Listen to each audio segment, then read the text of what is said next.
Hubo un momento en tu vida en que miraste a alguien y sentiste que todo tenía sentido, que esa persona era diferente, que el universo la había puesto ahí específicamente para ti.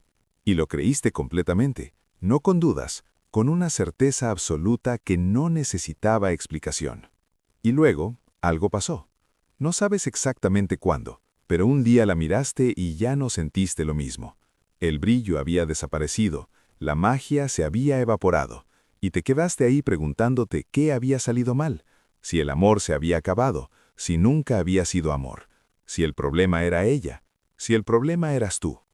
Lo que voy a contarte hoy responde esa pregunta, pero la respuesta no te va a gustar, porque lo que descubrirás en los próximos minutos cambia para siempre la manera en que entiendes el enamoramiento. Cambia cómo lees tus relaciones pasadas, cambia lo que puedes esperar del amor en el futuro. Y una vez que lo ves, no puedes dejar de verlo. Carl Jung, uno de los psiquiatras más importantes de la historia, dedicó gran parte de su vida a estudiar un mecanismo que llamó proyección psíquica, y lo que descubrió es perturbador. Descubrió que la mayoría de las veces que creemos estar enamorados, no estamos enamorados de la otra persona, estamos enamorados de algo que nuestra propia mente puso sobre ella. Una imagen, una fantasía, un reflejo de algo que nos falta a nosotros mismos. Pero aquí viene lo que más impacta.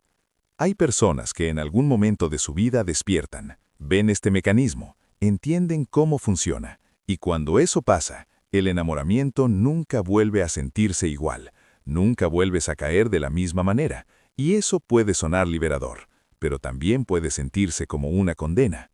Hoy vamos a explorar exactamente eso. ¿Por qué las personas que despiertan, las que entienden cómo funciona su propia mente, dejan de enamorarse como antes? ¿Qué dice la neurociencia sobre lo que realmente ocurre en tu cerebro cuando te enamoras? ¿Qué tiene que ver tu infancia con las personas que eliges? ¿Qué queda del amor cuando la ilusión se rompe? ¿Y si hay algo real al otro lado de todo esto? Te adelanto que hay esperanza al final, pero el camino para llegar ahí no es fácil, y no voy a fingir que lo es. Empecemos por el principio, por ese momento en que todo empieza a cambiar. Quiero que pienses en la última vez que te enamoraste, no en la relación completa, en ese momento inicial, cuando conociste a esa persona, cuando desde el primer instante hubo algo. No sabías qué era exactamente, pero lo sentías. Una especie de reconocimiento, como si ya la conocieras, como si hubiera algo familiar en ella aunque acabaras de verla por primera vez. Y a partir de ahí, todo se aceleró. Empezaste a pensar en ella cuando no estaba. Te descubriste sonriendo solo recordando algo que dijo. Mirabas el teléfono cada pocos minutos esperando un mensaje. Y cuando ese mensaje llegaba, algo pasaba en el pecho. Literalmente lo sentías en el cuerpo. Los días que la veías tenían otro color. Otra textura. El mundo parecía más interesante cuando estaba cerca, y los días que no la veías se hacían eternos. Había una especie de hambre, una necesidad que no sabías que tenías hasta que apareció esa persona. Y lo más extraño era la certeza, la sensación de que la conocías profundamente, aunque apenas hubieran hablado unas semanas, de que entendías cosas de ella que nadie más entendía, de que había una conexión especial, única, como si estuvieran destinados a encontrarse. Si eso te suena, si lo has vivido aunque sea una vez, entonces sabes exactamente de qué estoy hablando. Eso que acabamos de describir tiene nombre. Se llama enamoramiento. Y durante miles de años los seres humanos hemos creído que es la forma más pura de amor. La prueba de que encontraste a la persona correcta. El destino manifestándose. Pero hay un problema, y es un problema enorme. Todo eso que acabas de sentir, toda esa intensidad, toda esa certeza absoluta de que esa persona es especial, tu cerebro puede fabricarlo con prácticamente cualquiera que cumpla ciertos requisitos. No estoy diciendo que no sea real lo que sientes, es muy real, pero lo que provoca ese sentimiento no es lo que crees. Y cuando entiendes esto, cuando realmente lo ves, el enamoramiento nunca vuelve a sentirse igual. Pero antes de llegar ahí, necesito que entiendas el mecanismo, que veas lo que realmente está pasando, debajo de toda esa magia. Quiero que hagas un ejercicio difícil. Piensa en esa persona de la que te enamoraste, en ese momento inicial cuando todo era perfecto. cuando cada cosa que hacía te parecía fascinante, cuando sus defectos te parecían adorables, cuando podías pasarte horas hablando y el tiempo volaba. Ahora intenta recordar qué sabías realmente de esa persona en ese momento. No lo que sentías, no lo que intuías, no lo que te imaginabas, lo que sabías con hechos, con evidencia. Si eres honesto, probablemente la respuesta es muy poco. Sabías algunas cosas superficiales, su trabajo, sus gustos generales, algunas historias que te había contado, pero no sabías cómo reaccionaba bajo presión. No sabías cómo trataba a la gente cuando estaba cansada o frustrada. No sabías qué cargaba, qué heridas tenía, qué patrones repetía en sus relaciones anteriores. No sabías casi nada de lo que realmente importa para construir algo sólido con alguien. Y sin embargo, estabas convencido de que la conocías, de que había una conexión profunda, de que era especial. ¿De dónde salió toda esa información que no tenías? ¿Quién rellenó los huecos? Tú los rellenaste. Tu mente, sin que te dieras cuenta, tomó los pocos datos que tenía y construyó una imagen completa. Pero esa imagen no estaba basada en quién era esa persona realmente, estaba basada en quién necesitabas que fuera. Eso es lo que Jung llamó proyección, y es uno de los mecanismos más poderosos y más invisibles de toda la psique humana. Funciona así. Tenemos partes de nosotros mismos que no vemos, partes que hemos reprimido, negado, olvidado, necesidades que no reconocemos, heridas que no hemos sanado, deseos que no nos atrevemos a admitir. Y todas esas partes invisibles buscan expresarse, buscan salir. Y la forma que encuentran de hacerlo es proyectándose en otros. Cuando te enamoras, no estás viendo a la otra persona. Estás viendo una pantalla sobre la que has proyectado tu propia película. Una película protagonizada por tus necesidades inconscientes, tus fantasías no reconocidas, tus heridas buscando sanación.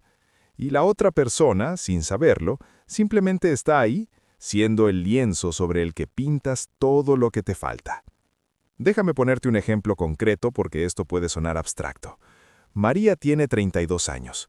Tuvo un padre ausente, un hombre que trabajaba todo el día, que casi nunca estaba en casa y que cuando estaba era frío, distante, incapaz de mostrar afecto. María creció con un vacío, con la sensación de que no era suficiente para merecer la atención de su padre. Esa herida nunca sanó, solo se enterró. Ahora María es adulta y conoce a Andrés. Andrés es un hombre ocupado, ambicioso, un poco difícil de alcanzar. No responde siempre los mensajes, a veces desaparece durante días, es cariñoso pero intermitente. Presente a ratos, ausente otros. ¿Y qué siente María? Se enamora perdidamente. Siente una atracción magnética que no puede explicar, una necesidad de estar con él que la consume.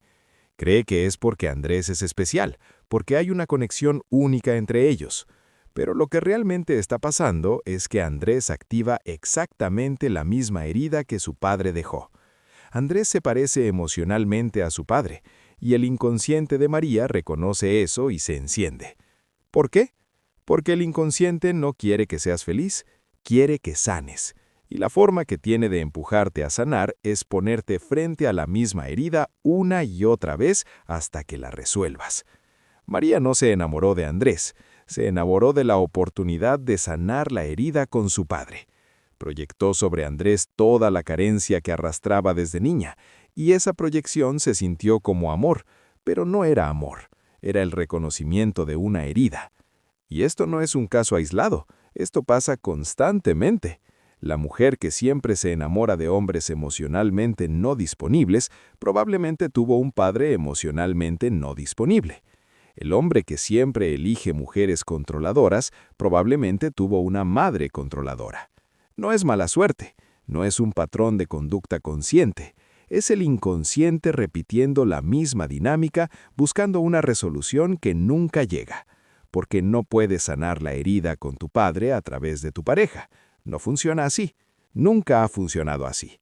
Y sin embargo, seguimos intentándolo, una y otra vez, relación tras relación, preguntándonos por qué siempre nos pasa lo mismo. Jung tenía un concepto que explica todo esto con una precisión que incomoda. Lo llamó ánima y animus. El ánima es la imagen de lo femenino que todo hombre lleva dentro. El animus es la imagen de lo masculino que toda mujer lleva dentro. Pero no son imágenes neutras, están cargadas de todo lo que hemos aprendido, deseado y reprimido sobre el otro género desde que nacimos. Y sobre todo, están moldeadas por nuestros padres. El ánima de un hombre está profundamente influenciada por su madre, la primera mujer que conoció, la primera que amó, la primera que la decepcionó.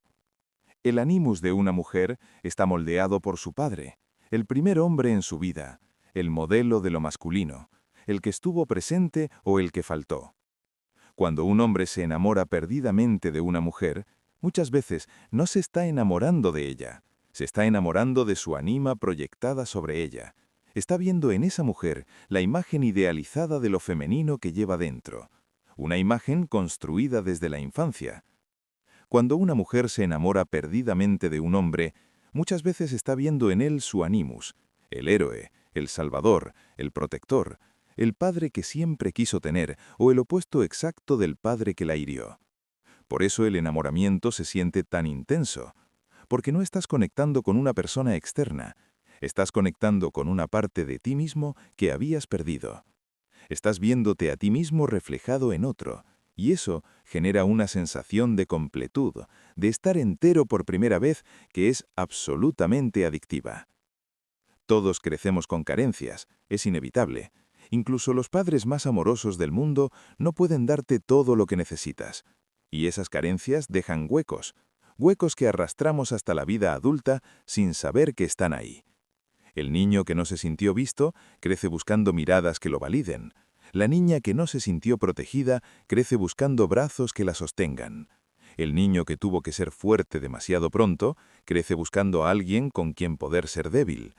Y cuando conocemos a alguien que parece encajar en ese hueco, que parece poder llenarlo, el inconsciente se vuelve loco. Dispara todas las alarmas, envía todas las señales de que esta persona es especial, es única, es la indicada. Pero lo que realmente está diciendo es esto. Esta persona tiene la forma exacta de mi herida. Y eso explica algo que parece una paradoja, pero que una vez que lo entiendes, tiene una lógica perfecta. Las personas de las que nos enamoramos más intensamente suelen ser las menos indicadas para nosotros, porque la intensidad no viene de la compatibilidad, viene del reconocimiento de la herida. Una relación construida sobre heridas compartidas no es una relación sana, es un pacto inconsciente entre dos personas que esperan que el otro las salve de sí mismas, y eso no funciona, nunca ha funcionado. Jung lo decía así: aquello que no enfrentamos en nosotros mismos, lo encontraremos como destino. Es exactamente lo que pasa con el amor. Las heridas que no miramos, las proyectamos, y luego las encontramos una y otra vez, pareja tras pareja, preguntándonos por qué siempre nos pasa lo mismo. Pero hay algo más, algo que hace todo esto aún más complicado. No solo proyectamos nuestras carencias y nuestras heridas, también proyectamos nuestro potencial no desarrollado, las partes de nosotros que no nos hemos atrevido a explorar. Los talentos que hemos reprimido, las cualidades que admiramos en otros, pero que no creemos tener nosotros. El hombre tímido se enamora de la mujer extrovertida y carismática, no porque sean complementarios en algún sentido romántico, sino porque ella representa todo lo que él podría ser pero no se atreve. Ella es su potencial proyectado, y estar con ella le hace sentir que él también es así, pero no lo es, solo está tomando prestada su luz.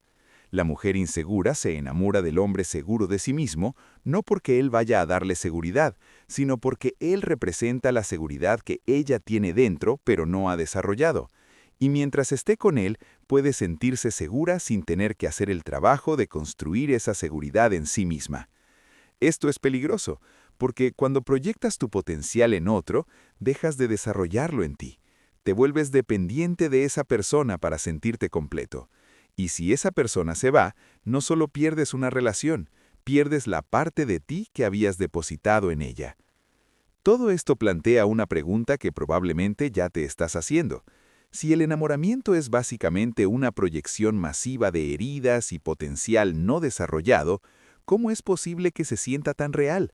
¿Cómo puede parecer tan verdadero en el momento? La respuesta está en cómo funciona el cerebro. Y aquí es donde la cosa se vuelve todavía más perturbadora. Pero antes de entrar en la neurociencia, quiero que entiendas algo sobre las proyecciones. No son mentiras que te cuentas conscientemente. No es autoengaño voluntario que puedas simplemente decidir no hacer. Son completamente involuntarias e invisibles. Tu cerebro las crea sin que te des cuenta y te las presenta como realidad. Cuando miras a la persona de la que te has enamorado y sientes que es especial, no estás mintiendo, realmente la ves especial. El problema es que esa cualidad especial no está en ella, está en tu proyección sobre ella. Es como llevar gafas que distorsionan la realidad sin saber que las llevas puestas. Todo lo que ves te parece verdadero porque no sabes que lo estás viendo a través de un filtro.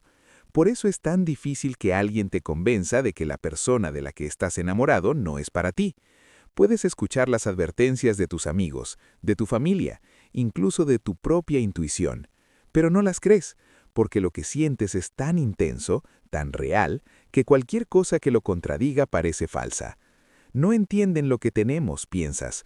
No conocen la conexión que hay entre nosotros. Y en cierto sentido tienes razón, no la conocen, porque esa conexión no existe fuera de tu cabeza. Es tuya, es tu proyección, y solo tú puedes verla. Pero hay un momento que llega en todas las relaciones que empezaron con un enamoramiento intenso. Es inevitable. Es el momento en que la proyección empieza a agrietarse. Al principio, cuando estás en plena fase de enamoramiento, tu cerebro filtra selectivamente la información. Ve todo lo que confirma tu proyección e ignora todo lo que la contradice.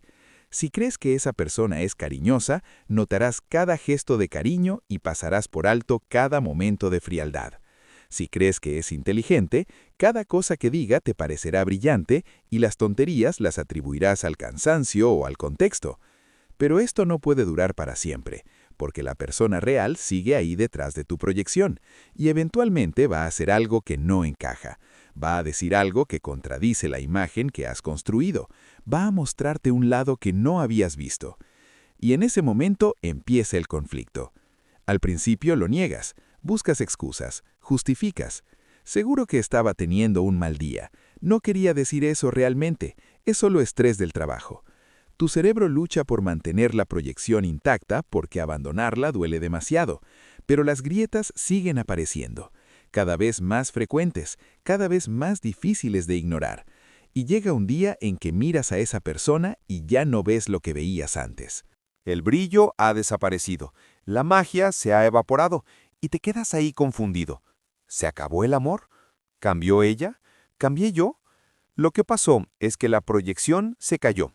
Empezaste a ver a la persona real, y la persona real no coincide con la imagen que habías construido.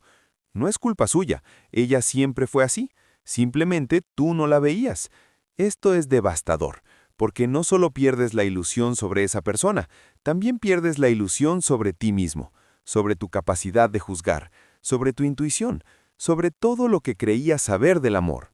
Si me equivoqué tanto con esto, piensas, ¿cómo puedo confiar en mí mismo para cualquier otra cosa?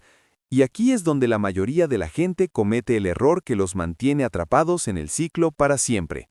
Asumen que simplemente eligieron mal, que esa persona no era la correcta, que la próxima vez será diferente, y salen a buscar a otra persona, y se vuelven a enamorar, y vuelven a proyectar, y vuelven a sentir esa intensidad mágica hasta que la proyección vuelve a caerse, y el ciclo se repite.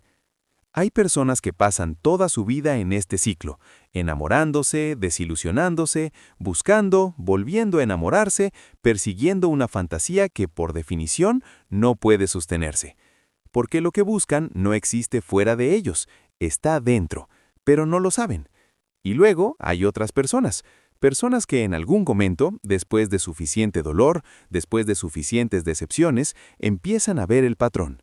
Empiezan a preguntarse por qué siempre les pasa lo mismo, por qué siempre eligen el mismo tipo de persona, por qué siempre terminan igual. Y esa pregunta, cuando es genuina, cuando realmente quieres saber la respuesta, es el inicio del despertar. El despertar no es un momento místico, no es una iluminación repentina.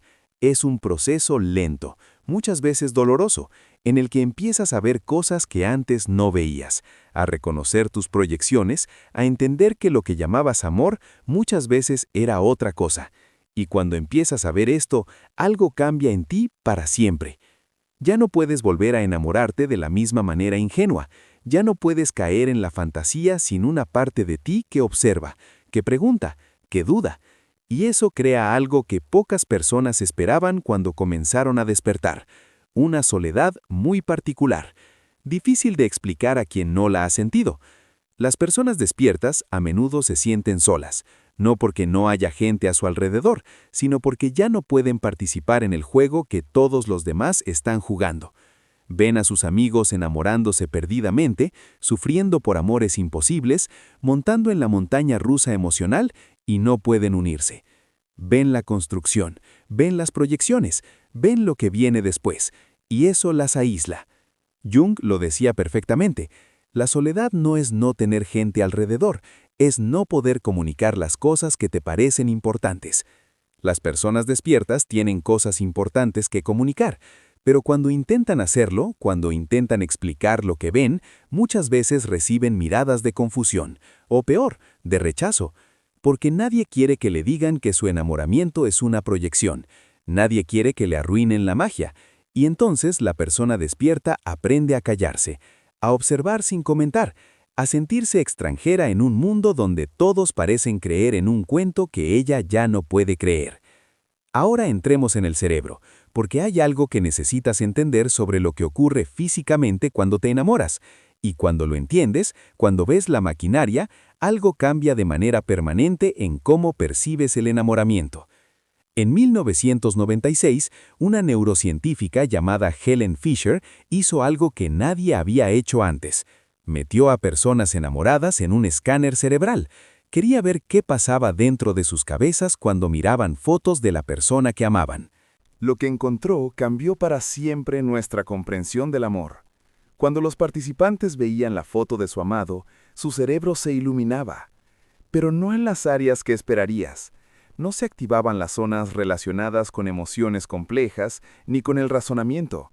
Se activaba algo mucho más primitivo, algo que compartimos con los reptiles. El área tegmental ventral y el núcleo caudado. El sistema de recompensa. La misma zona exacta que se enciende cuando un adicto a la cocaína recibe su dosis. Fisher repitió el experimento cientos de veces, con personas de diferentes edades, diferentes culturas, diferentes orientaciones. El resultado era siempre el mismo. El cerebro enamorado es un cerebro adicto. No es una metáfora, no es poesía, es neurociencia documentada y replicada. Y esto explica muchas cosas que probablemente has sentido, pero no sabías por qué. ¿Alguna vez estuviste enamorado y no podías dejar de pensar en esa persona? Literalmente no podías. Intentabas concentrarte en el trabajo y ahí estaba su cara. Intentabas dormir y tu mente volvía a ella. Intentabas tener una conversación normal y te descubrías pensando en cuándo volverías a verla. Eso tiene nombre. Se llama pensamiento intrusivo. Y es exactamente lo mismo que experimentan los adictos con su sustancia. El cerebro, cuando identifica algo que le da placer, empieza a obsesionarse con ello. Crea bucles de pensamiento que vuelven una y otra vez al objeto del deseo. No es que seas débil, no es que no tengas fuerza de voluntad, es que tu cerebro fue secuestrado por su propio sistema de recompensa. Déjame explicarte cómo funciona esto a nivel químico, porque cuando lo entiendes, todo empieza a tener sentido. Cuando te enamoras, tu cerebro libera una cascada de neurotransmisores que alteran completamente tu percepción de la realidad. El primero y más importante es la dopamina. La dopamina es el neurotransmisor del deseo, de la motivación, de la búsqueda. No es el neurotransmisor del placer como mucha gente cree. Es el neurotransmisor del querer, de la anticipación, del necesito más. Cuando ves a la persona de la que estás enamorado, tu cerebro libera dopamina, y esa dopamina te hace sentir eufórico, energizado, vivo. Pero aquí está el truco. La dopamina no se libera cuando consigues lo que quieres. Se libera cuando lo anticipas, cuando lo esperas, cuando crees que está a punto de llegar. Por eso el enamoramiento se siente más intenso cuando hay incertidumbre. Por eso nos enganchamos más a las personas que no sabemos si nos quieren. Por eso quien responde tarde a los mensajes, quien está a veces disponible y a veces no, quien da esperanza pero nunca certeza, nos vuelve absolutamente locos. Porque el sistema de dopamina responde más fuerte ante las recompensas variables. Es el mismo principio que usan las máquinas tragaperras. No sabes si vas a ganar esta vez. Puede que sí, puede que no. Y esa incertidumbre dispara la dopamina mucho más que la certeza. Los científicos llaman a esto el programa de refuerzo variable, y es el más adictivo que existe. Si cada vez que pulsas un botón recibes una recompensa, te acostumbras rápido y el botón deja de interesarte. Pero si a veces recibes recompensa y a veces no, sin patrón predecible, tu cerebro no puede dejarlo. Ahora piensa en esa relación que tuviste donde la otra persona era inconsistente, a veces cariñosa, a veces fría, a veces presente, a veces desaparecida. ¿Recuerdas lo enganchado que estabas? ¿Cómo no podías dejar de pensar en ella? No era amor, era dopamina. Tu cerebro había entrado en el programa de refuerzo variable y no podía salir. Pero la dopamina no actúa sola. Hay otro neurotransmisor que juega un papel crucial y que es aún más perturbador. Se llama serotonina. La serotonina está relacionada con la calma, la estabilidad, el bienestar. Cuando tienes niveles adecuados de serotonina, te sientes equilibrado, tranquilo, capaz de pensar con claridad. Pues bien, cuando te enamoras, los niveles de serotonina caen en picado. Un estudio italiano midió los niveles de serotonina en personas recién enamoradas y encontró algo que cambia completamente la narrativa romántica sobre el amor. Los niveles eran casi idénticos a los de personas con trastorno obsesivo-compulsivo. El enamoramiento a nivel químico se parece a un trastorno mental. No puedes dejar de pensar en esa persona. Revisas el teléfono compulsivamente. Analizas cada palabra que dijo, cada gesto que hizo, buscando señales. Construyes escenarios en tu cabeza. Te preocupas constantemente por si le gustas o no. Eso no es amor. Es serotonina baja. Es tu cerebro en un estado alterado que se parece peligrosamente a la patología. Y lo más inquietante de todo es que este estado nos parece romántico. Las películas lo glorifican, las canciones lo celebran. Llamamos amor a algo que tiene las características clínicas de una enfermedad mental.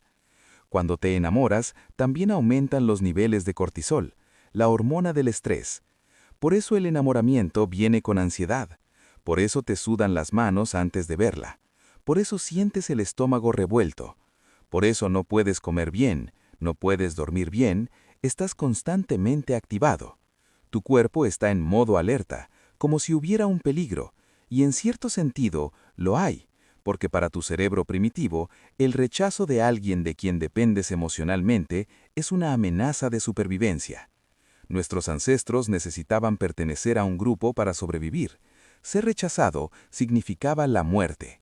Y aunque hoy no es así, tu cerebro no lo sabe.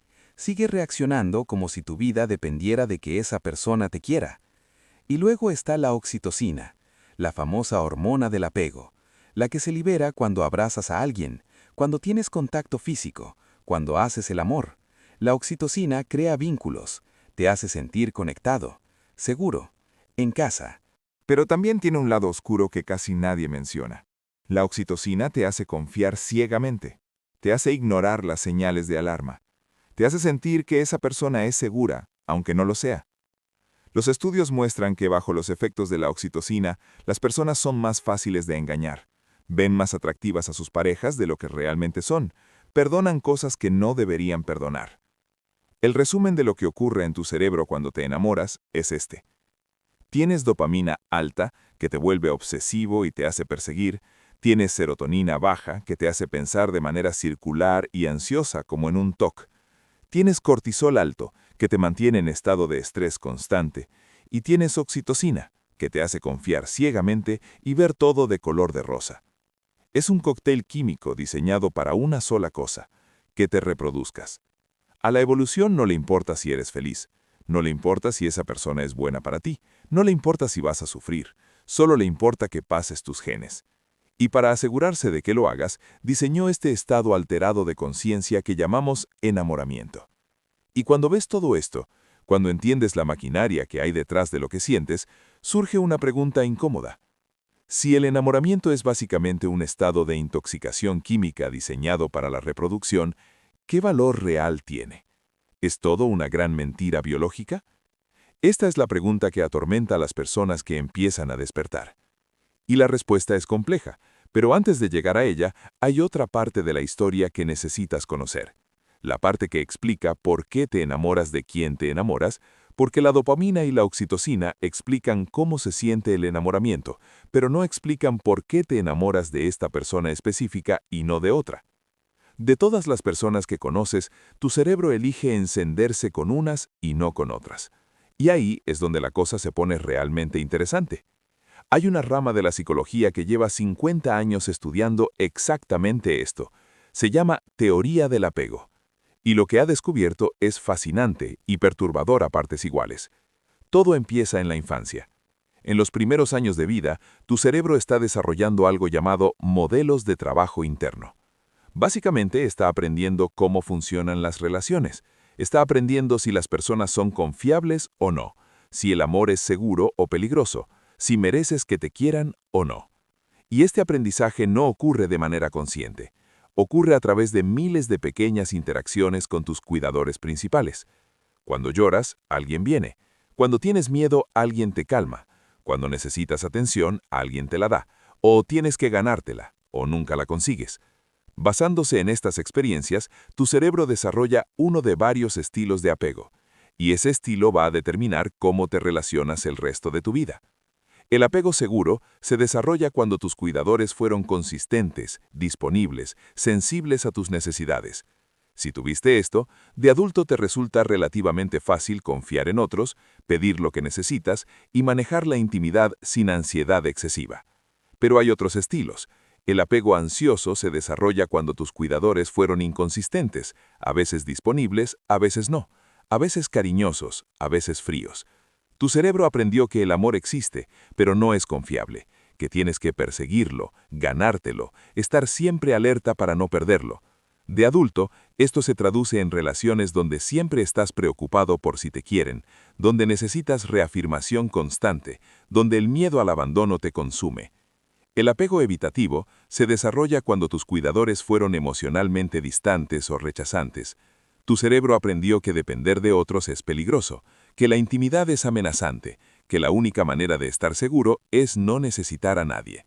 De adulto, esto se traduce en relaciones donde huyes cuando las cosas se ponen serias, donde te sientes asfixiado por las demandas emocionales de tu pareja, donde valoras tu independencia por encima de todo. Y hay un cuarto estilo, el más difícil de todos, el apego desorganizado. Se desarrolla cuando tus cuidadores, las personas que debían protegerte, fueron también fuente de miedo, abuso, negligencia severa, trauma. Tu cerebro recibió un mensaje imposible de procesar. Necesito acercarme a esta persona para sobrevivir, pero acercarme a esta persona es peligroso. De adulto, esto crea un patrón caótico donde quieres intimidad, pero te aterroriza, donde atraes y rechazas simultáneamente, donde las relaciones son una montaña rusa de acercamiento y huida sin lógica aparente. ¿Por qué importa todo esto? Porque tu estilo de apego, formado antes de que pudieras siquiera hablar, determina en gran medida de quién te enamoras, cómo te enamoras y por qué tus relaciones terminan como terminan. Las personas con apego ansioso suelen sentir más atracción por personas con apego evitativo. ¿Por qué? Porque el evitativo activa constantemente el sistema de apego del ansioso. Nunca está del todo disponible. Pero hay algo más que hace el despertar particularmente difícil. Algo que nadie anticipa cuando empieza a ver las cosas con claridad. La ruptura. Lo que ocurre cuando una relación termina después de que has estado enamorado. Porque si el enamoramiento activa los mismos circuitos cerebrales que la adicción a la cocaína, ¿qué crees que pasa cuando te quitan la droga? Exactamente, abstinencia. Los mismos estudios de Helen Fisher que escanearon cerebros de personas enamoradas, también escanearon cerebros de personas que acababan de ser dejadas. Y lo que encontraron fue brutal. Las mismas áreas que se encendían cuando veían a su amado, seguían encendiéndose. El cerebro seguía produciendo dopamina. Seguía buscando la recompensa, pero la recompensa ya no estaba. Y eso crea un estado de dolor intenso que es neurológicamente indistinguible de la abstinencia a una droga dura. Por eso la ruptura duele físicamente. No es solo tristeza, no es solo pérdida emocional, es tu cerebro en abstinencia buscando desesperadamente una recompensa que ya no puede obtener. Por eso no puedes dejar de pensar en esa persona después de que se va. Por eso la buscas compulsivamente en redes sociales. Por eso fantaseas con volver aunque racionalmente sabes que es mala idea. Es el adicto buscando su dosis. Y el cerebro tiene un truco adicional que resulta especialmente cruel. Cuando no puede obtener la recompensa, aumenta el deseo. Te hace idealizar aún más a la persona que te dejó. Borra los recuerdos malos y amplifica los buenos. Te convence de que era perfecta, de que nunca encontrarás algo así de nuevo. Todo para que vuelvas a buscarla. Todo para que consigas la dosis. Por eso es tan difícil superar una ruptura con fuerza de voluntad. No es cuestión de ser fuerte o débil, es que estás luchando contra tu propio cerebro, contra millones de años de programación evolutiva, contra un sistema diseñado específicamente para mantenerte enganchado a la persona con la que te reproducirías. Y por eso también, paradójicamente, el despertar puede hacer las rupturas más llevaderas. No más fáciles, pero sí más llevaderas. Porque cuando entiendes lo que está pasando en tu cerebro, puedes observarlo sin identificarte completamente con ello. Puedes decir, esto es abstinencia de dopamina. Esto es mi sistema de apego activado. Esto es mi amígdala interpretando el rechazo como peligro de muerte. Y aunque sigue doliendo, ya no te consume de la misma manera. Es la diferencia entre estar ahogándote y saber que te estás ahogando. Sigues bajo el agua, pero al menos entiendes lo que está pasando, y eso te da una pequeña distancia, un pequeño espacio para respirar. Las personas despiertas sufren en las rupturas, pero sufren de manera diferente. Sufren sabiendo que el sufrimiento es temporal, sabiendo que lo que sienten no es la verdad absoluta, sino su cerebro en un estado alterado, sabiendo que la intensidad del dolor no es proporcional a la pérdida real, sino a la química desequilibrada. Y ese saber cambia todo, porque te permite no actuar desde la desesperación, no mandar ese mensaje a las 3 de la mañana, no suplicar que vuelva, no humillarte buscando una dosis de alguien que ya no está. Puedes sentir el impulso y no seguirlo.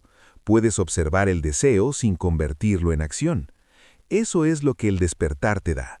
No te quita el dolor, no te hace inmune al sufrimiento, pero te da perspectiva, te da espacio, te da la capacidad de ser testigo de tu propia experiencia en lugar de ser arrastrado ciegamente por ella.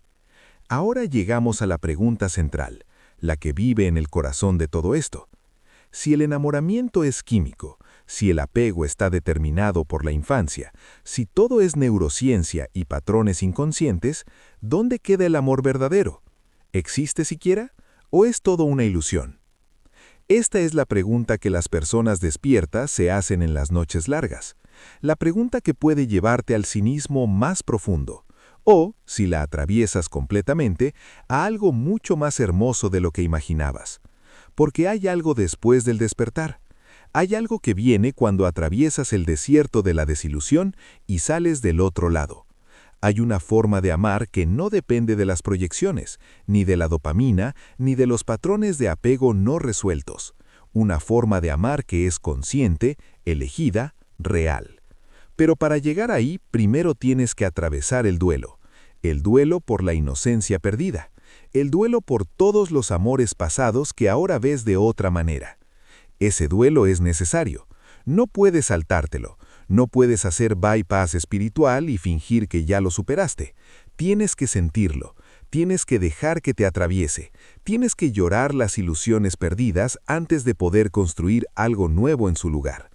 Y cuando ese duelo se completa, cuando has tocado fondo y empiezas a subir de nuevo, algo nuevo se hace posible. Algo que las personas que nunca han despertado ni pueden imaginar. Algo que vale infinitamente más que 1000 enamoramientos griegos. Pero llegar ahí no es automático, y no todo el mundo lo consigue. Hay 3 grupos cuando hablamos del despertar. El primero es los que ven el despertar acercarse y retroceden, que prefieren seguir en la ilusión porque la verdad les parece demasiado dolorosa, que seguirán enamorándose ciegamente, sufriendo y preguntándose por qué nunca les funciona el amor, pero al menos conservan la esperanza de la ilusión. Es una esperanza falsa, pero es algo a lo que agarrarse. El segundo grupo son los que entran en el desierto y se quedan atrapados, que atraviesan el despertar pero no salen del otro lado, que se quedan atascados en la rabia o en la tristeza, que se vuelven cínicos, cerrados, incapaces de confiar, que construyen muros tan altos que nadie puede entrar. Estas personas ya no sufren por amor, pero tampoco viven. Se han protegido tanto que se han aislado de la vida misma. Y el tercer grupo son los que atraviesan el desierto completamente y salen transformados del otro lado, los que hacen el duelo completo y encuentran algo nuevo al final, los que descubren que el amor existe, pero no es lo que les habían contado. ¿Qué diferencia al tercer grupo de los otros? Una sola cosa, el trabajo interior. Quiero contarte la historia de Thomas, porque Thomas es la persona que mejor ilustra todo lo que hemos explorado, y lo que le pasó cambia la manera en que puedes entender tu propio camino. Thomas se enamoró muchas veces, intensamente, perdidamente. De la manera en que te enamoras cuando crees que el amor es exactamente lo que muestran las películas. Cada vez que se enamoraba sentía que había encontrado a la persona definitiva, la indicada, la que por fin iba a completarle. Describía esos primeros meses como estar flotando, como si el mundo tuviera más color, como si todo tuviera sentido por primera vez. Y cada vez, después de unos meses o unos años, la ilusión se rompía. Veía a la persona real detrás de su proyección y sentía que el amor había muerto. Y salía a buscar de nuevo, convencido de que simplemente no había encontrado a la correcta todavía. Su primer matrimonio duró 5 años. Se casó convencido de que era para siempre. Pero cuando la intensidad se fue, cuando ya no sentía esas mariposas, pensó que se había equivocado, que ella no era la indicada. Se divorció buscando volver a sentir lo que había sentido al principio. Su segundo matrimonio duró 3 años. Misma historia. Al principio todo era perfecto. Luego la magia desaparecía. Y Thomas volvía al pensar que había elegido mal. A los 40 años, después de 2 divorcios, varias relaciones fallidas y un rastro de corazones rotos detrás de él, Tomás llegó a una conclusión. El amor no existe. Es una mentira que nos contamos, una fantasía colectiva para no sentirnos solos. Y decidió que no iba a volver a caer. Se cerró. Construyó una vida cómoda e independiente, sin necesidad de nadie. Tenía su trabajo, sus aficiones, sus amigos. Se decía a sí mismo que estaba bien así, que no necesitaba a nadie, que había aprendido la lección. Y durante un tiempo pareció funcionar, o eso creía, porque la soledad que había elegido no era paz, era protección. Era un muro construido con desilusión y cinismo. Por fuera aparecía un hombre que había encontrado la independencia. Por dentro era un hombre que había renunciado a algo esencial. Y entonces, a los 43 años, conoció a alguien. Se llamaba Elena, y lo primero que Tomás notó fue precisamente lo que no sentía. No hubo fuegos artificiales, no hubo mariposas en el estómago, no hubo obsesión ni noche sin dormir pensando en ella. No sintió esa urgencia que antes confundía con amor. De hecho, al principio casi la descartó. No es mi tipo, pensó. No siento la chispa. Y estuvo a punto de no volver a quedar con ella. Pero algo le hizo quedarse. Quizás curiosidad, quizás cansancio de estar solo, quizás algo más profundo que no sabía nombrar, algo que le decía que esta vez las cosas eran diferentes, aunque no entendía por qué. Siguieron viéndose sin prisa, sin la urgencia que Tomás sentía en relaciones anteriores. Y algo extraño empezó a pasar. Sin la intensidad del enamoramiento cegándole, pudo verla, realmente verla. No una versión idealizada, no una proyección de lo que necesitaba. A ella, con sus virtudes y sus defectos, con sus luces y sus sombras, con sus manías, sus miedos, sus contradicciones, y descubrió algo que no esperaba, que esa forma de ver a alguien de verdad, era más íntimo que cualquier enamoramiento que hubiera vivido, que la conexión que se construía despacio, sin la droga de la dopamina distorsionándolo todo, era más profunda que cualquier pasión fugaz. Pero seguir deseando compartir tu vida con alguien. La diferencia es sutil en las palabras, pero fundamental en la experiencia. Cuando necesitas a alguien para completarte, te relacionas desde la carencia, desde el vacío, desde el miedo. Y eso distorsiona todo. Te hace aferrarte, te hace proyectar, te hace convertir a la otra persona en algo que no es, te hace responsable de su felicidad y la hace responsable de la tuya. Es una carga imposible que ninguna relación puede sostener indefinidamente. Cuando deseas a alguien desde la completud, todo cambia. Ya no buscas que te salve, ya no necesitas que te complete, ya no proyectas tus carencias sobre ella. Simplemente quieres compartir tu vida con alguien. No porque lo necesites para existir, sino porque la vida compartida es más rica que la vida en solitario. Porque el amor añade, no porque el amor rellene. Eso es el amor maduro. El amor después del despertar no viene de la carencia, viene de la abundancia. No es adicción, es elección. No es caer, es caminar juntos deliberadamente. Pero ahora, la pregunta práctica, la que casi todo el mundo hace cuando llega a este punto.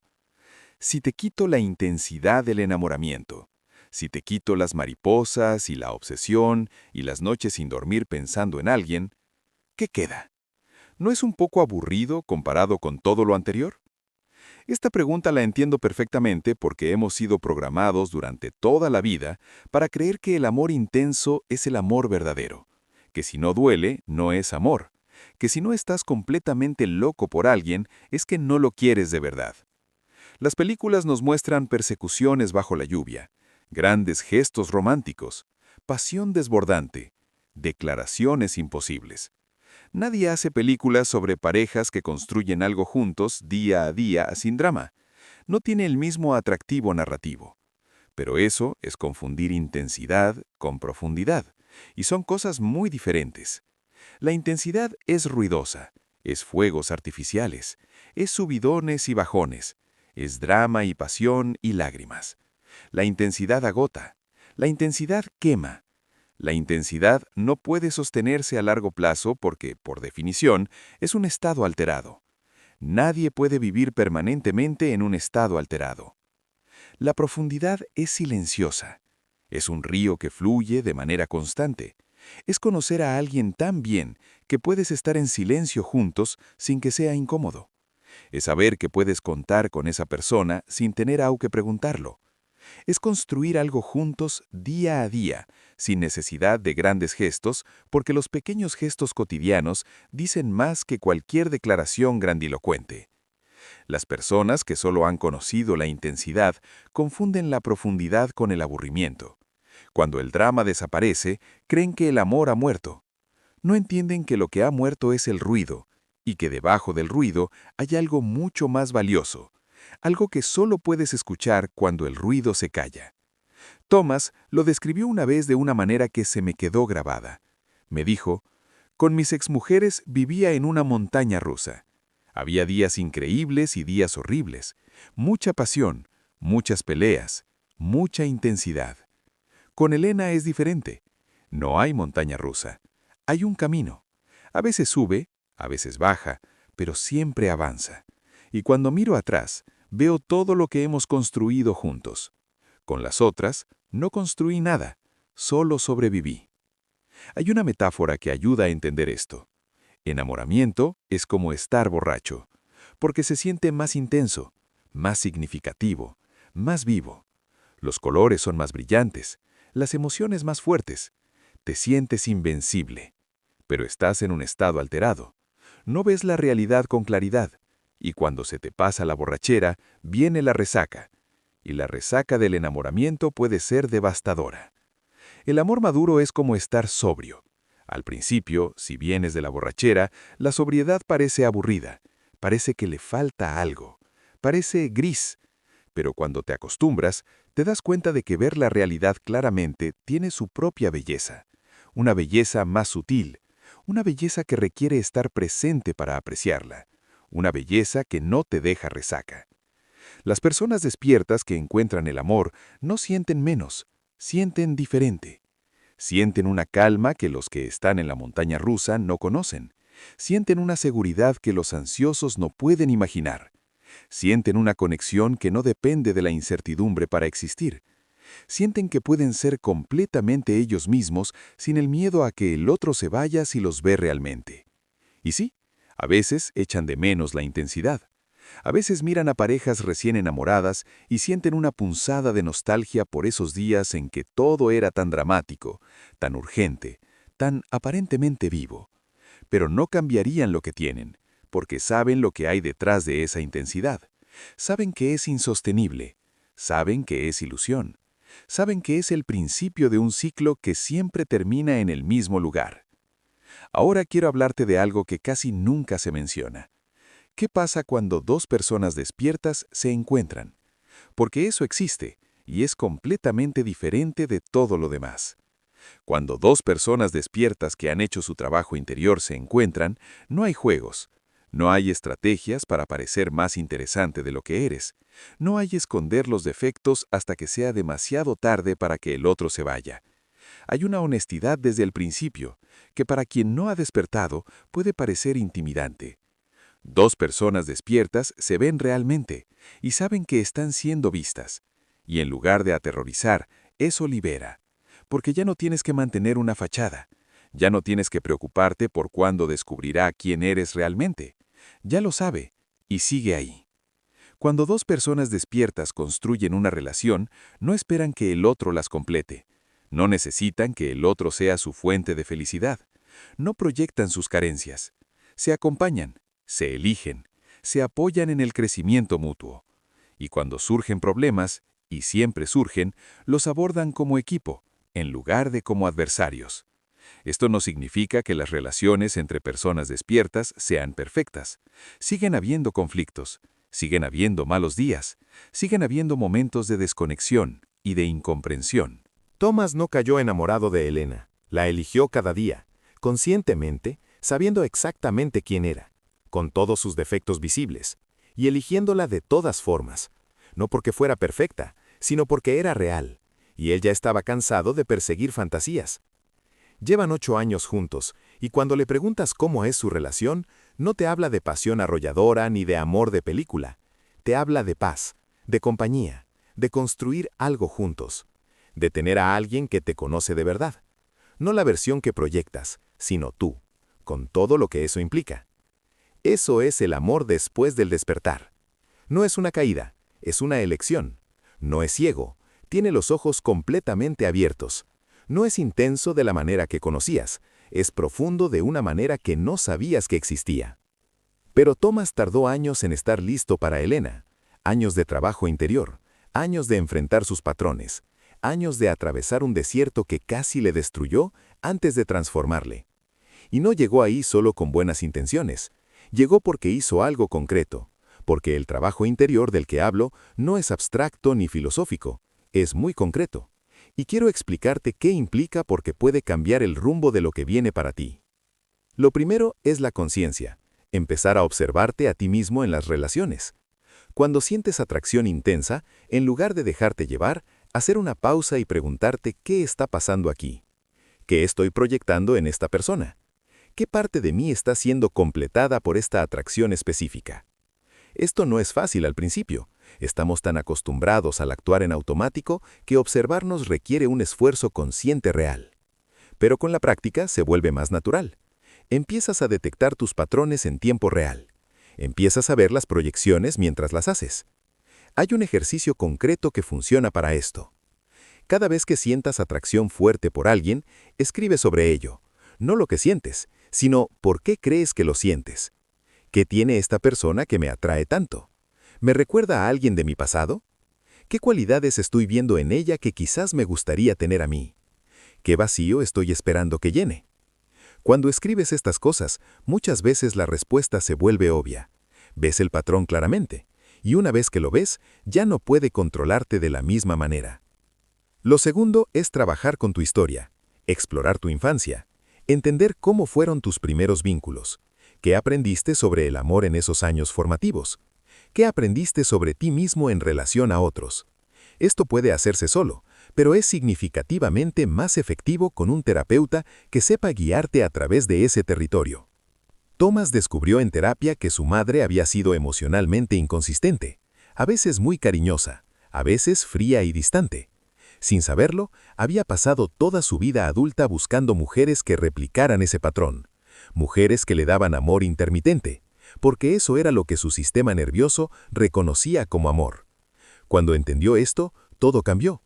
Pudo ver por qué siempre había elegido parejas que le hacían sentir inseguro, por qué la intensidad que sentía en realidad era ansiedad disfrazada de pasión, por qué las mujeres estables y disponibles le parecían aburridas. Su cerebro estaba calibrado para buscar lo familiar, aunque lo familiar fuera doloroso. Y con ese entendimiento vino la posibilidad de elegir diferente. No fue fácil. Tuvo que reentrenar su sistema nervioso. Tuvo que aprender a tolerar la calma en lugar de interpretarla como ausencia de amor. Tuvo que darse cuenta de que la ausencia de ansiedad no era ausencia de conexión genuina. Lo tercero es integrar la sombra. Jung decía que las sombras son todas las partes de ti que has negado, reprimido, escondido. Las partes que no quieres ver, las partes que proyectas en otros para no tener que enfrentarlas en ti. Cuando te enamoras ciegamente, muchas veces te estás enamorando de tu propia sombra proyectada. Te enamoras de alguien que representa todo lo que tú no te permites ser. El tímido se enamora de la extrovertida. El responsable se enamora del que es espontáneo. El que siempre da, se enamora del que siempre toma. Integrar la sombra significa reclamar esas partes, permitirte ser lo que proyectabas en otros. Siempre te enamoraste de personas aventureras. Quizás hay una parte aventurera en ti que no te has permitido explorar. Siempre te atrajeron personas creativas. Quizás hay una creatividad en ti que has reprimido sistemáticamente. El trabajo de sombra puede hacerse de muchas maneras. Terapia junguiana, escritura reflexiva, meditación, arte. Lo importante es empezar a mirar esas partes de ti que has escondido y preguntarte qué pasaría si las integro en lugar de seguir buscándolas en otros. Lo cuarto es quizás lo más difícil, y es el que más resistencia genera en las personas cuando lo escuchan por primera vez. Aprender a estar solo, no solo físicamente, emocionalmente. Aprender a estar contigo mismo sin necesidad la validación constante de otro. Aprender a sentirte completo sin una pareja que te complete. Esto aterroriza a mucha gente. La soledad emocional se siente como muerte para un sistema nervioso que fue programado para depender de otros. Pero atravesar ese miedo es esencial, porque mientras necesites a otro para sentirte entero, nunca podrás amar desde la libertad. Solo podrás amar desde la necesidad. Y el amor desde la necesidad no es amor, es dependencia con otro nombre. Thomas pasó casi un año aprendiendo a estar solo, de verdad. No solo sin pareja, que eso ya lo había hecho, sino solo consigo mismo, sin distracciones, sin huir hacia el trabajo o las aficiones cada vez que la incomodidad interior aparecía. Sentándose con el vacío, sintiendo el miedo, y descubriendo que no moría, que podía sostenerse a sí mismo, que no necesitaba a nadie para existir. Fue el año más duro de su vida, y el más transformador, porque cuando salió del otro lado, ya no buscaba pareja desde la carencia, buscaba compañía desde la completud, y eso lo cambió absolutamente todo. Hay algo crucial que necesito aclarar aquí. Convertirte en una persona completa no significa no necesitar a nadie, no significa ser una isla, no significa esa falsa independencia que en realidad es miedo disfrazado de fortaleza. Significa no necesitar a otro para completarte. Las relaciones basadas en proyección suelen estancarte, te mantienen atrapado en tus patrones, repitiéndolos una y otra vez. Sales de ellas siendo la misma persona que entró, o incluso más dañada. El amor real te hace crecer, te desafía, te confronta con tus sombras, pero desde un lugar seguro, no desde el miedo, sino desde la confianza. Te invita a ser una mejor versión de ti mismo, no porque tu pareja te presione para cambiar, sino porque su presencia crea un espacio donde puedes expandirte sin miedo a ser juzgado. La quinta señal, y quizás la más importante, es la libertad. El enamoramiento basado en necesidad es posesivo, tiene miedo de perder, quiere controlar, quiere saber dónde está el otro en todo momento, con quién habla, qué piensa, ahoga. El amor real da espacio, confía, permite que el otro sea quien es sin intentar cambiarlo ni controlarlo. Celebra su independencia en lugar de amenazarse por ella. Sabe que el amor no es posesión, es compañía elegida, y que si alguien se queda contigo, tiene que ser porque quiere, no porque le has atrapado de alguna manera. Si miras tus relaciones pasadas con estos 5 criterios, probablemente verás patrones que antes no podías ver con claridad. Relaciones que parecían amor, pero eran adicción. Conexiones que se sentían profundas, pero eran proyección. Intensidades que confundiste con pasión, pero eran ansiedad no procesada. Posesividad que confundiste con compromiso genuino. Y eso puede doler. Revisar la propia historia amorosa con ojos nuevos siempre duele, pero también libera. Porque cuando entiendes lo que estabas haciendo, puedes dejar de hacerlo. Cuando ves el patrón, puedes romperlo conscientemente. Y eso abre la posibilidad de algo diferente, de algo genuinamente distinto a todo lo anterior. Quiero preguntarte algo antes de cerrar. Es una pregunta difícil, pero importante. ¿Alguna vez has amado a alguien realmente? No enamorado, amado. ¿Alguna vez has visto a alguien tal como es, sin proyecciones, sin fantasías, sin la necesidad de que fuera diferente, y has elegido quedarte de todas formas? ¿Alguna vez has sentido esa paz que viene de no necesitar que el otro te complete? Si la respuesta es sí, ya sabes de lo que estoy hablando. Ya has probado el amor después del despertar, aunque quizá no lo hayas llamado así. Quizá fue breve, quizá lo perdiste, pero sabes que existe. Y eso ya es mucho, más de lo que tienen muchas personas. Si la respuesta es no, no te preocupes. No significa que seas incapaz de amar. Solo significa que todavía no has llegado ahí. Y puedes llegar. El camino está abierto, pero requiere trabajo. Requiere mirarte a ti mismo de maneras que probablemente has evitado. Requiere enfrentar tus heridas de infancia en lugar de proyectarlas en otros.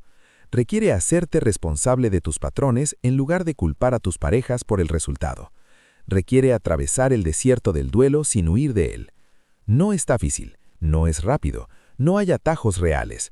Cualquiera que te prometa atajos te está mintiendo sobre algo importante. Pero hay algo que sí te puedo prometer. Cada paso que des hacia adentro es un paso hacia la capacidad de amar de verdad. Cada herida que sanes es una proyección menos que distorsiona tu visión de las personas. Cada parte de ti que integrese es un hueco menos que necesitas que alguien rellene. Cada momento de soledad que sostengas sin huir es un poco más de completud que construyes en ti mismo. Y cuando hayas hecho suficiente de ese trabajo, cuando te hayas encontrado a ti mismo lo suficiente como para no perderte en otro, estarás listo. Listo para el amor, que no es caída sino elección. Listo para la conexión, que no es adicción, sino compañía genuina. Listo para la profundidad, que no necesita intensidad para existir, ni drama para sobrevivir. Hay una última cosa que necesito decirte, la más importante de todo lo que hemos explorado. El despertar no es un destino, es un camino. No llegas un día a un lugar donde ya no tienes proyecciones, donde ya no cometes errores, donde ya no sientes la tentación del viejo enamoramiento ciego. Ese lugar no existe. Incluso las personas más despiertas tienen momentos de recaída, momentos donde los viejos patrones vuelven, momentos donde proyectan sin darse cuenta de que lo están haciendo. Lo que existe es una práctica diaria de conciencia, de observarte a ti mismo, de cuestionarte cuando sientes atracción intensa, de preguntarte qué parte de ti está buscando completarse en otro, de elegir conscientemente una y otra vez en lugar de dejarte arrastrar por el piloto automático. Algunos días lo harás bien, otros días caerás en viejos patrones, y eso está bien. No se trata de ser perfecto, se trata de estar despierto, de ver lo que haces mientras lo haces, de tener la capacidad de elegir en lugar de simplemente reaccionar. Thomas todavía tiene días difíciles con Elena, días donde viejos miedos aparecen, días donde se descubre proyectando algo o reaccionando desde un lugar herido que creía ya superado. La diferencia es que ahora lo ve, puede parar, puede decir esto no es sobre ti, es sobre mí. Puede hacerse responsable de sus emociones en lugar de culparla a ella por lo que siente. Y eso, esa capacidad de ver y elegir en lugar de reaccionar automáticamente, es lo que hace que su relación funcione. No es que nunca haya problemas, es que los problemas se abordan con conciencia. Y con el tiempo, con la práctica constante, algo cambia de manera permanente. Los patrones pierden fuerza, las proyecciones se vuelven más transparentes, más fáciles de detectar. La necesidad de que otro te complete se va suavizando a medida que te vas completando tú mismo. Y entonces, un día, miras a la persona que tienes al lado. La ves realmente, sin filtros, sin fantasías. Ves la humanidad completa, sus luchas, sus miedos, sus contradicciones. Ves las cosas que te irritan, las manías que te sacan de quicio, los defectos que no van a desaparecer porque son parte de quién es. Y sientes algo que no se parece en nada al enamoramiento que conocías. Es más tranquilo, más profundo, más real. Y en ese momento entiendes algo que antes no podías entender. El amor no es lo que te habían contado, no es fuegos artificiales, no es mariposas, no es noches sin dormir pensando en alguien. Eso era solo el principio, el cebo que te enganchaba para que te reprodujeras como especie. El amor de verdad es otra cosa.